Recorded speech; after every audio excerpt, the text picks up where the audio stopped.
अश्वत्थाम्याला बोलतो, अश्वत्थाम्या तुला मी सेनापती पद देतो, पण या पांडवांना तू मारून टाक. अश्वत्थाम्यानं सांगितलं काय काळजी करू नका, मी या पाचही पांडवांना मारतो. रात्रीचं झोपेमध्ये त्या कुटीमध्ये पांडवांची 5 मुलं झोपलेली होती आणि फेरफटका मारण्याकरता द्रौपदी माता आणि 5ही पांडव त्या ठिकाणी निघून गेलेले होते. भगवान श्रीकृष्ण त्यांच्या सोबत होते. इकडे अश्वत्थामा आलेला आहे. जास्त त्या ठिकाणी उजेड नाहीये, जास्त अंधार नाहीये. राहुटीमध्ये कुठेतरी त्या ठिकाणी कंदिलाचा प्रकाश आहे. पांडवांची 5ही मुलं त्यांच्यासारखीच दिसायला होती महाराज. या अश्वत्थाम्याला वाटलं हे पांडवच झोपलेले. तो आला आणि या 5ही मुलांचे मुंडके तोडून टाकले महाराज. त्यानं 5ही मुलांचे मुंडके तोडले आणि ते 5ही मुंडके घेऊन अश्वत्थामा निघून गेलेला आहे. रक्ताचा पाट व्हायला लागला त्या राहुटीमध्ये. ज्यावेळेला फेरफटका मारून हे 5 पांडव, द्रौपदी माता आणि भगवान श्रीकृष्ण त्या राहुटीमध्ये येतात. महिला मंडळ, एका आईच्या समोर 5 मुलांचे मुंडकेच नाहीयेत महाराज. फक्त धड शिल्लक आहे, रक्ताचा पाट वाहतोय.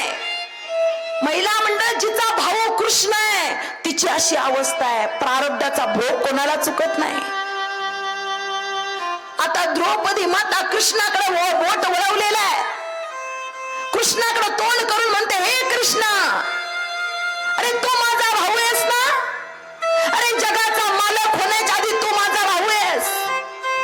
तू मला सांग, असं काय पाप केलं म्हणून मला हे भोगावं लागलं?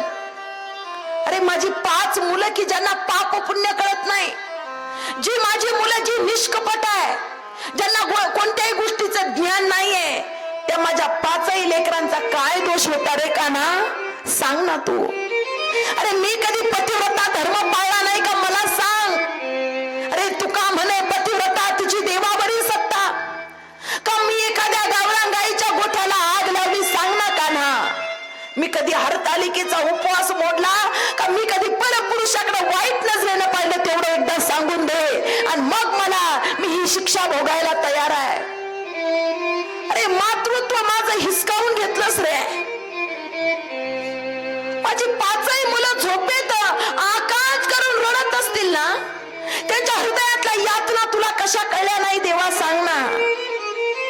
जगाच्या मालकानं खाली मान घातली महाराज, काही उत्तर नव्हतं. द्रौपदीचा आकांत अर्जुनाला सहन झाला नाही. अर्जुनाला प्रतिज्ञा केली, द्रौपदी दिवस मावळाच्या आत त्या मारेकऱ्याला हजर करतो. अश्वत्थाम्याला द्रौपदी मातेच्या समोर हजर केलं महाराज. सांग द्रौपदी, याला 5 मुलं झोपेत मारले, याला काय शिक्षा देऊ तू सांग. अरे आजच्या काळामध्ये कोणी एकमेकांकडे डोळे मोठे करून पाहिलं तरी खुनाला खून होतो महाराज. अरे जिची 5 मुलं रक्ताच्या थारुळ्यात आहे, त्या 5ही मुलं, महिला मंडळ, हत्यारा डोळ्याच्या समोर उभा आहे. सांग शिक्षा काय करायची? द्रौपदी मातेनं काय शिक्षा सुनावली असेल ऐका. द्रौपदी माता म्हणते, अहो पोटचं लेकरू गेल्यानंतर प्रचंड दुःख होत. माझी 5 मुलं याला झोपेत मारली. माझ्या हृदयाला काय यातना होत्या? जावे त्याच्या वंशात देवाकडे. तुम्हाला कोणाला काही कळणार नाही, पण अहो हा अश्वत्थामा एकटाच आहे. याला जर तुम्ही मारलं ना, याची आई म्हातारी आहे. याला जर मारलं तर ही म्हातारी माय मरेपर्यंत झोपू शकत नाही. हो, या अश्वत्थाम्याला तुम्ही सोडून द्या. अरे मारे करायला सोडून द्या म्हणणारी दया याच भारत देशामध्ये मिळते महाराज. देवाची बहीण आहे ना महाराज, चुकेल कशी चुकणार नाही. सोडून द्या.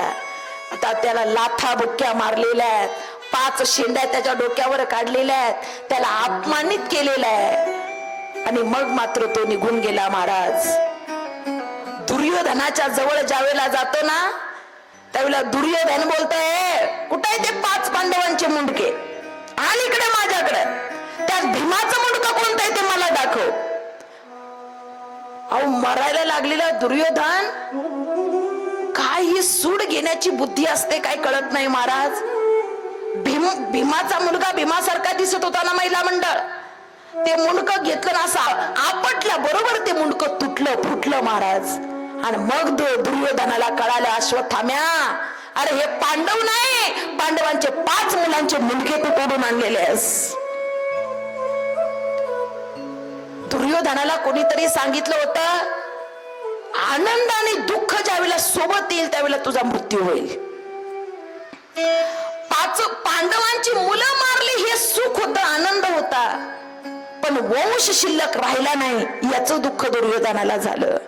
या 2 गोष्टी एकत्र आल्या, दुर्योधन मरण पावला महाराज. अश्वत्थाम्याला आनंद होतोय, अरे पांडवांचा वंश शिल्लक नाहीये, आसुरी आनंद म्हणतात महाराज. दुसऱ्याच्या जीवनात वाईट घडलं की आनंदानं उकळ्या फुटणारी लोक ही दुर्योधनाच्या अवलादीचीच आहेत, ही अश्वत्थाम्यासारखीच आहेत. त्यावेळेला एकच होते, आता गल्ली गल्लीत बघायला मिळतात. दुसऱ्याच्या जीवनात काही वाईट घडलं का आनंद होतो, चेहऱ्यावर लगेच तो कळतो. महिला मंडळ, आपल्या घरातला पसारा जगाला सांगत जाऊ नका ना तुम्ही. का सांगताय पसारा? अरे जग असं आहे, हर बात सबको बताया मत करो, हर आंसू किसी को दिखाया मत करो, लोग मुट्ठी में नमक लिए घूमते हैं, हर जख्म किसी को दिखाया मत करो. लोक जखम पाहतात, मीठ चोळतात, लांबून म्हणतात कस काय बरं आहे ना. आसुरी आनंद म्हणतात महाराज याला. आनंद झाला, पण कोणीतरी सांगितलं, अश्वत्थाम्या अरे जास्त आनंदी होऊ नको.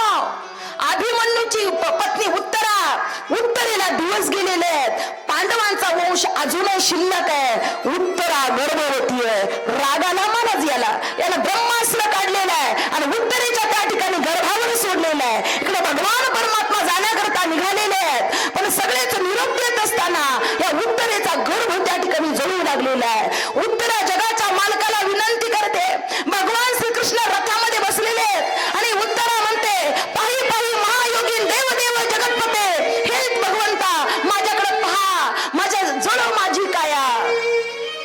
लागला वनवा धावरे केशवा माय बापा, अरे माझी